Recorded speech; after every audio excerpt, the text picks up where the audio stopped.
alaikum wa rahmatullahi wa barakatuh. J'ai aujourd'hui l'honneur de présenter devant vous une partie de mon travail intitulé Propriétés magnétiques des poudres nanostructurées de FOCOP.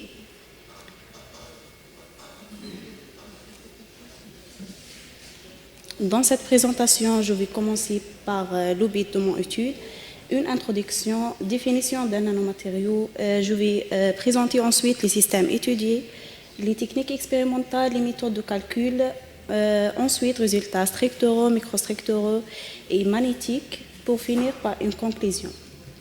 Le but de notre étude est de comprendre les mécanismes de formation et de démixation des phosphures nanostructurés et étudier les propriétés magnétiques des mélanges des poudres obtenues. Les alliages de FOCO sont utilisés dans plusieurs applications industrielles. Ils sont caractérisés par une grande alimentation à saturation et une température de Curie élevée. Les matériaux à base de phosphure de métal de transition sont caractérisés par des rapports d'activité catalytique robustes, des propriétés magnétiques intéressantes, une capacité de stockage d'énergie. On peut définir le nanomatériau comme un matériau naturel formé accidentellement ou manufacturé. Les matériaux nanostructurés sont caractérisés par une taille de grain nanométrique, des propriétés physiques, chimiques, mécaniques et magnétiques intéressantes. Une importante fraction des atomes se trouve dans les joints de grains, une densité de défauts structuraux élevée. On peut classer les nanomatériaux selon leur dimension en 4 catégories, telles que la première classe présente les clusters d'atomes, les multicouches et les films minces présents dans la deuxième classe. La troisième classe, ce sont les matériaux polycristallins et la dernière classe constituée les nanocristaux. Les nanomatériaux peuvent être synthétisés par deux approches. La première est l'approche ascendante. On commence par la consolidation des atomes ou deux molécules en agrégat ou amas pour obtenir des nanoparticules. Cette approche fait appel à des procédés chimiques et physiques. Les nanomatériaux produits des nanomatériaux présentent moins de défauts. L'approche descendante permet la production en masse de nanométriques par fraction d'un matériau massif aux dimensions nanométriques. Cette approche fait appel à des procédés mécaniques. Les phosphures cobalt-fer sont des alliages ferromagnétiques hautement accordables. Elles se présentent un large éventail de propriétés magnétiques et électriques. L'ajout de pi dans les alliages FOCO induit des modifications dans leur microstructure et leur résistivité électrique. Les alliages de type FOCOP sont actuellement utilisés comme système de revêtement métallique sur de nombreux produits manufacturés en raison de leur variation de composition et de structure.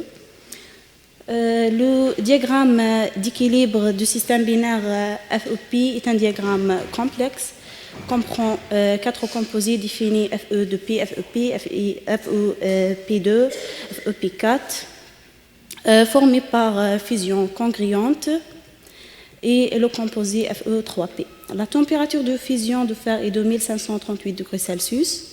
Dans ce diagramme, on a deux transformations. La solubilité plutôt maximale de P dans FE est de 5% de Pi à 1048 degrés Celsius. Dans ce diagramme, on a deux transformations eutectiques, une transformation péritectique et une allotropique. Comme montre le diagramme d'équilibre de phase du système FOCO à une température supérieure de 1000 degrés Celsius, le fer et le cobalt forment une solution solide complète d'une structure CFC, phase gamma. La température de fusion de cobalt est de 1495 degrés Celsius. À haute température, la phase delta est une seconde phase d'une structure CFC qui devient stable dans les alliages riches en fer. Dans ce diagramme, on a une transition ordre-désordre et une transformation étectoïde.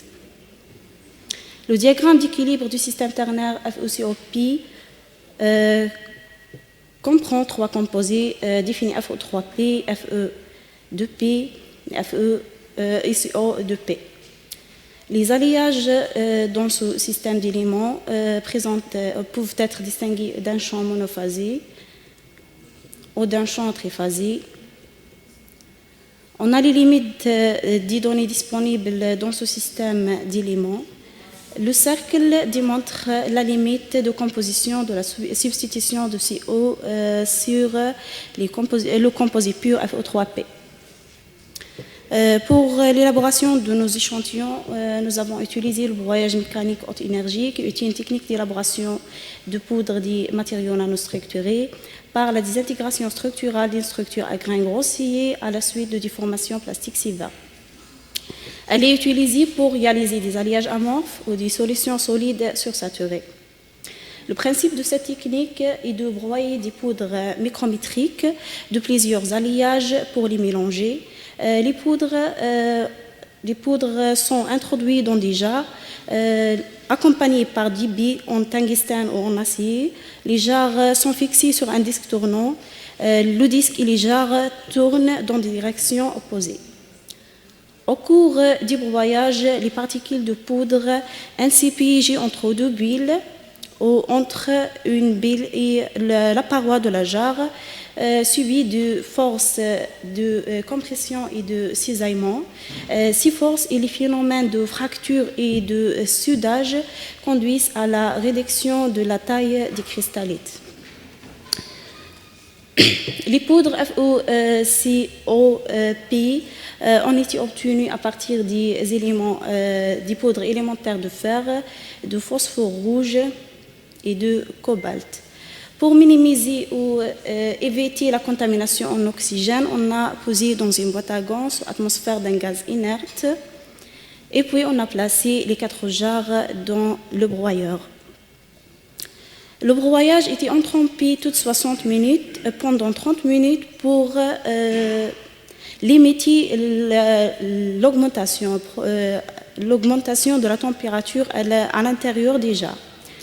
Pour une étude structurale et microstructurale, on a choisi la diffraction des rayons X comme technique de caractérisation à l'aide d'un diffractomètre Bruker D8 Advance en utilisant le rayonnement CUK alpha de longueur d'onde 0,15406 nanomètres.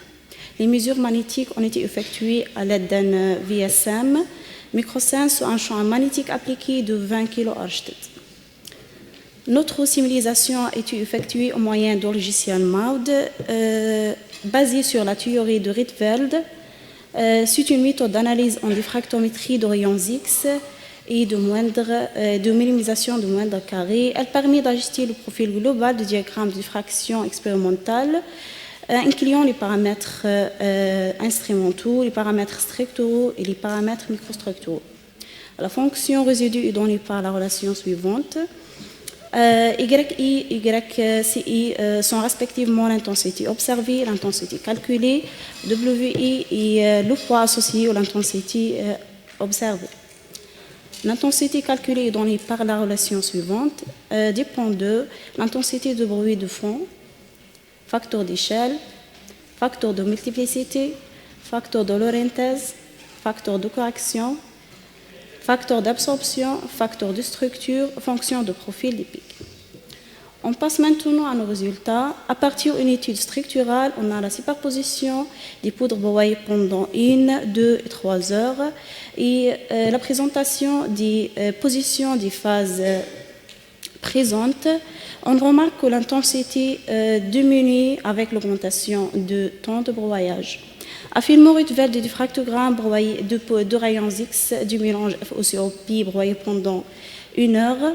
On a la formation des phases COFE, CO2P, FEP2. Au dépend des phases disparaît le cobalt et le phosphore.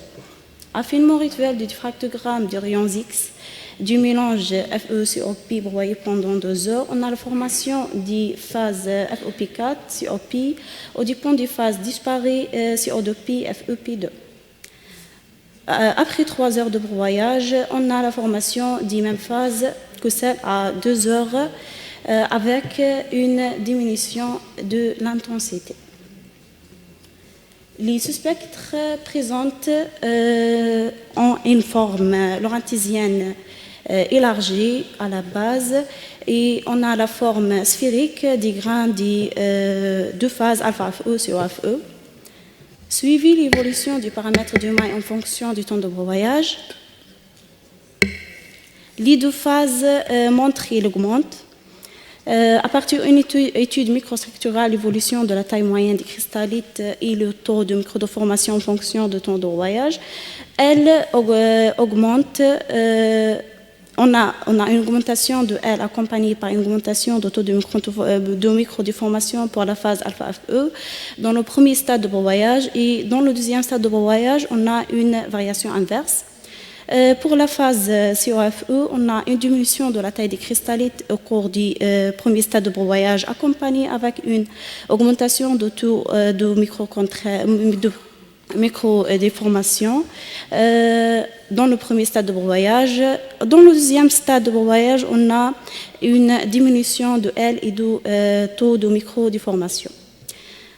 Ensuite, évolution des proportions de phase en fonction du temps de broyage. On a la proportion des phases alpha-FE sur FE augmente au cours du premier stade de broyage, et puis on a une diminution. Pour les phosphures, on a une diminution de proportion de phase dans le premier stade de broyage, et puis on a une augmentation. Les cycles d'hystérésis représentent par des courbes en des formes sigmoïdales caractéristiques aux nanomatériaux, où le domaine magnétique est plus petit, lié au caractère magnétique des poudres. L'évolution du champ coercitif en fonction du temps de broyage, HC augmente avec le temps de broyage. L'évolution du champ coercitif en fonction du pourcentage de phase, on a HC varié de même manière que le pourcentage de alpha-FE sur FE dans le premier stade de broyage, et puis dans le deuxième stade, on a une variation inverse. L'alimentation à saturation diminue au cours des premières heures de broyage, et puis elle augmente. La variation de l'alimentation à saturation en fonction du pourcentage de phase, on a MS varié d'une même manière que le pourcentage de phosphore. L'alimentation rémanente réduite augmente avec le temps de broyage. Le broyage mécanique du système FE-COP conduit à la formation du FEP2, FEP4 sur FE, CO2P et COP. La taille moyenne des grains diminue avec l'augmentation de taux de microdéformation pour la phase alpha-FE après 2 heures de broyage. Pour COFE avant 2 heures de broyage, MS varie selon les proportions de phase présentes dans le mélange FE-COP. La plus grande valeur de HC est obtenue après 3 heures de broyage. L'alimentation rémanente réduite augmente en fonction du temps de broyage. Merci pour votre attention.